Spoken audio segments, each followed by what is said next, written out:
guys, welcome back to my channel. My name is Mona and today I'm going to be teaching you guys how to shoot manual. So shooting manual is basically when you have control over all aspects of your camera settings. So there's a wide range of settings that you can control, but today we're going to focus on exposure, more specifically the exposure triangle. And this is basically the key to shooting manual. There are other like small parts, but as long as you have this down pat, then you're pretty much good to go. So the exposure triangle is made up of three elements I call the big three. So you have your aperture, your ISO, and your shutter speed. Shutter speed is pretty self-explanatory. It's the speed at which your camera shutters. So it's measured in fractions of a second. So let's say you have all the way to 1 second. That shutter speed is going to be very slow. Then you have 1/50, 1/200, 1/60, 1/160, so it's all fractions of a second. So the faster your shutter speed, the faster your camera shutters, and the more you're able to capture motion, and the slower that the camera shutters, and then you're going to get more motion blur. You can use shutter speed intentionally to create artistic effects. Let's say if you want to capture motion blur in a portrait or cars outside, you want to get that cool blurry effect, you're going to want a slower shutter speed because you actually want to capture that motion.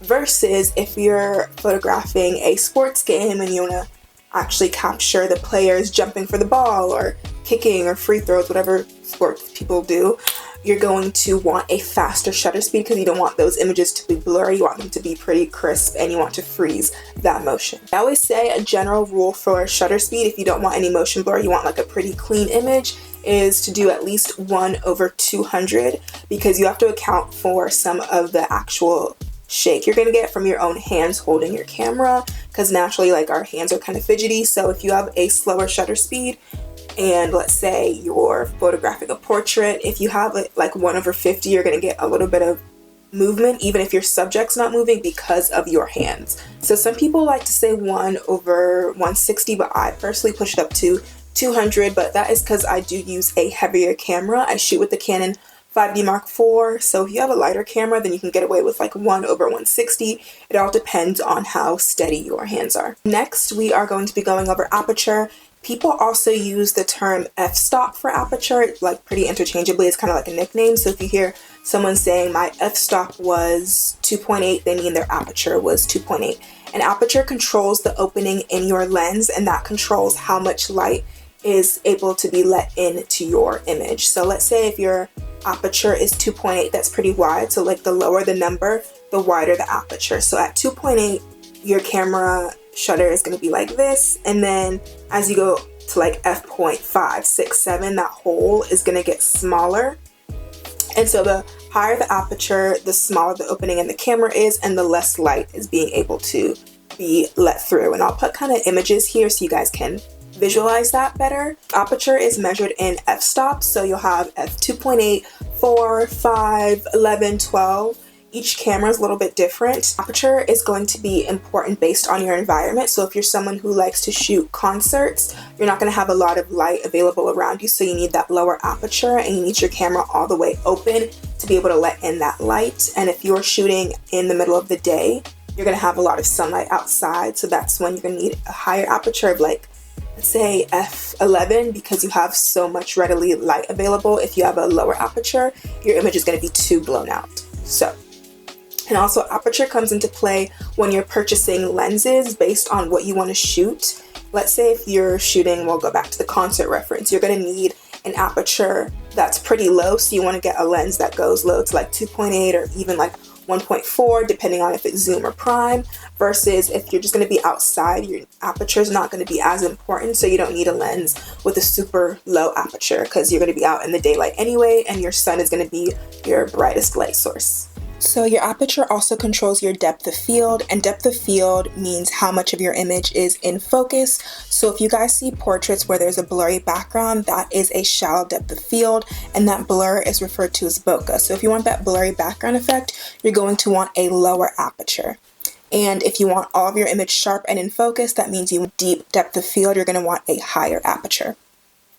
And I'll put a little visual up here. As you can see in the image, the dog is more in focus on the right side, I believe, that's a shallow depth of field, and then on the left, everything is nice and in focus, and that is a deep depth of field. So that's also what your aperture controls. So a little debrief before we head into ISO. You have your aperture, which controls your depth of field. You have your shutter speed that controls motion, and those also both control the amount of light that's let into your camera. And then next you have your ISO, and your ISO just covers light. So I use the ISO to balance the other two, and so the higher your ISO, the more bright your image is, and then the lower, the less bright it is. So let's say if I have an ISO 100, I'm gonna have a pretty clear image, and then the more I go up to like 800, I'm gonna have a brighter image. And the higher that you push your ISO up, the more noisy your image is going to be. And noise is basically those like little flecks of grain that show up in your image. So if you're shooting at really high ISO, you're going to get more grain, and the lower your ISO, the cleaner your image is going to be. So it depends on what kind of look you're going for. I like to shoot for a clean image, and if I want to add grain when I'm editing, I'll do that. So I recommend that you guys stay at a lower ISO if you can. Now if you have your aperture set to like 11 and you want to keep it there, your shutter speed is 1/350, you want to keep it there, then you are going to have to push your ISO up. If it's necessary, then push it up, but I try not to abuse or overuse the ISO feature. Now that we've learned what each element means individually, the more challenging part is to work them all together at the same time. So this just comes with practice. It's actually pretty easy once you get the hang of it. My biggest piece of advice to you guys would be just go out and shoot. You can watch a million videos, but until you actually start to do it yourself, you won't actually improve on it.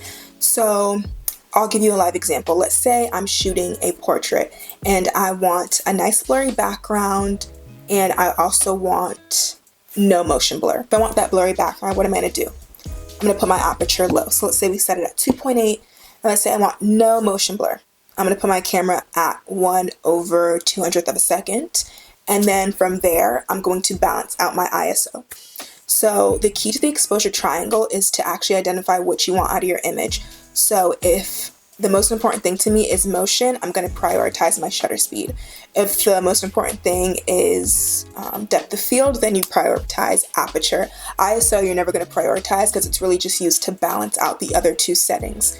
So I would say lock in your most important element first. So if my shutter speed has to be 1/500th of a second, you're going to lock that in, and then you're going to balance your ISO and your aperture accordingly.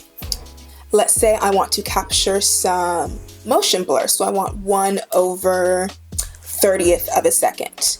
I'm going to lock that in first, and then from there I'm going to adjust my aperture, and then after my aperture is done, I'm going to adjust my ISO. I always recommend doing your ISO last. There are a few live action camera tools that you guys can use to practice if you don't want to start off with your camera. I'll link them down below. One of them is called like a Canon Simulator. It allows you to play around with different weather conditions, with different lenses and focal lengths, and how each element affects your image. I'll link them down below. I'll also have little screenshots on the screen so you guys can actually visualize and see what I'm talking about.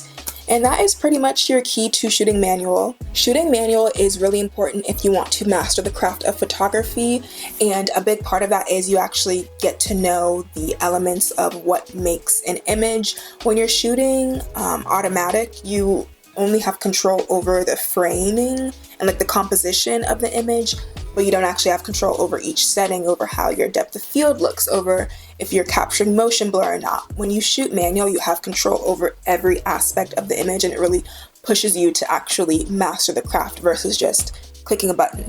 And then also in post-processing and your editing workflow, shooting manual will help you a lot in the long run, but we'll go over that in a whole other video because that's a whole different topic. There's a lot more elements besides the exposure triangle that go into shooting manual, but this is like the main part of it. And then after this, you guys will pretty much breeze through those other elements, and I'll also film other tutorials or videos on those as well.